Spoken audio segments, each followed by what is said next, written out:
Bismillahirrahmanirrahim. Assalamualaikum warahmatullahi wabarakatuh. Saya Dinantika NPM 20/124. Di sini saya akan menjelaskan salah satu resume untuk tugas 10, yaitu di sini saya mengambil salah satu jurnal, yaitu mengenai pengaturan menu makan harian bagi kesehatan balita menggunakan algoritma genetik. Nah, sebelumnya saya akan menjelaskan untuk teknik ini tuh teknik algoritma genetik ini akan melakukan pencarian dari beberapa solusi yang diperoleh sampai mendapatkan solusi yang terbaik sesuai dengan kriteria yang telah ditentukan atau juga disebut dengan sebagai fungsi fitness. Nah, di sini untuk metode yang digunakannya yaitu menggunakan metode extend intermediate crossover. Nah, algoritmanya itu menggunakan algoritma genetik yang sudah disampaikan di judulnya tadi.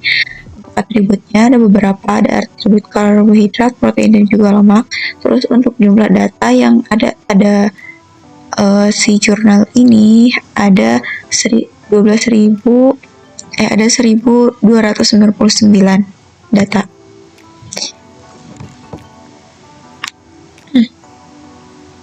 Nah, berdasarkan dari penelitian yang telah dilakukan pada artikel jurnal ini telah dilakukan untuk menentukan menu makanan pada balita yang usianya itu 2-3 tahun. Itu menggunakan algoritma genetik tadi. Yang pertama ada algoritma genetik, itu dapat diterapkan pada optimasi komposisi makanan untuk balita yang usianya itu 2-5 tahun. Terus makanan ini tuh untuk balita dengan menggunakan representasinya itu kromosom dibilang bilangan integer. Nah, setelah melakukan proses algoritma dan menyelesaikan permasalahan ini akan dilakukan juga pengujian. Nah, berdasarkan dari parameter crossover rate, mutation rate, jumlah populasi, dan jumlah generasi. Kemudian akan dilakukan proses seleksi untuk mengetahui hasil dari komposisi makanan bagi penderita yang menderita kolesterol. Pada proses algoritma genetik ini tuh untuk optimasi komposisi makanannya berdasarkan dari data balita yang diperoleh, kebutuhan kalorinya sebesar 115.000,7 kalori, kebutuhan karbohidratnya sebesar 209 gram. Untuk kebutuhan proteinnya itu sebesar 28,7 gram, adapun kebutuhan lemaknya itu sebesar 25,32 gram.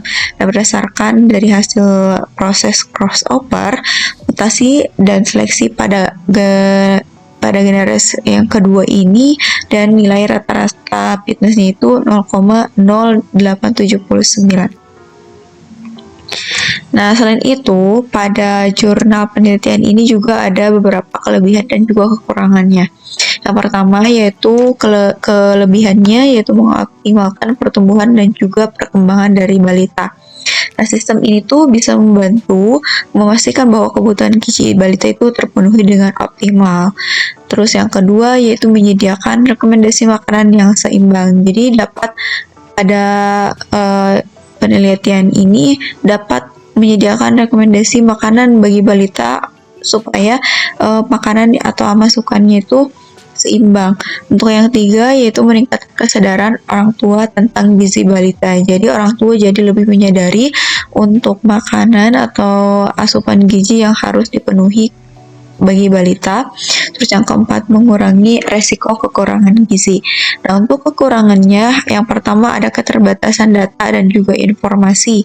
Jadi pada sistem ini tuh bergantung pada data dan juga informasi yang akurat tentang kebutuhan gizi balita. Nah, jika datanya itu digunakan untuk tidak akurat gitu ya atau kurang lengkap, jadi sistem ini tuh tidak memberikan rekomendasi yang tepat. Terus ketidakpastian dalam estimasi kebutuhan gizi. Nah, meskipun sistem itu menggunakan algoritma genetik ya, tapi untuk mengestimasi kebutuhan gizi balita itu masih ada kekurangan, masih ada faktor-faktor lain yang dapat mempengaruhi kebutuhan gizi individual. Yang ketiga, keterbatasan variasi menu. Sistem ini juga memiliki keterbatasan dalam menyusun untuk variasi menu kebutuhan gizi balita. Terbatasnya itu pilihan menunya dapat menyebabkan kebosanan makanan gitu bagi balita, dan juga sulitnya menjaga minat balita terhadap makanan yang disarankan ya. Terus untuk yang selanjutnya yaitu peran orang tua dalam penerapan ini. Nah, sistem ini tuh hanya menyediakan rekomendasi panduan kepada orang tua, namun penerapan pola makanannya yang sehat, makanan yang sehat pada balita juga tergantung pada kesadaran dan juga tindakan orang tua. Jadi walaupun sistem ini memberikan rekomendasi makanan yang bergizi, makanan yang harus dimakan oleh balita, tapi jika orang tuanya itu tidak mendukung, tidak membantu memberikan makanan yang bergizi pada orang tua, tetap saja sistem ini tidak akan membantu dalam meningkatkan gizi kepada balita.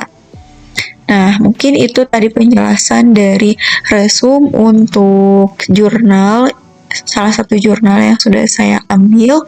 Nah, mungkin untuk kurang dan lebihnya saya mohon maaf. Nah, terima kasih. Sekian dari saya. Wassalamualaikum warahmatullahi wabarakatuh.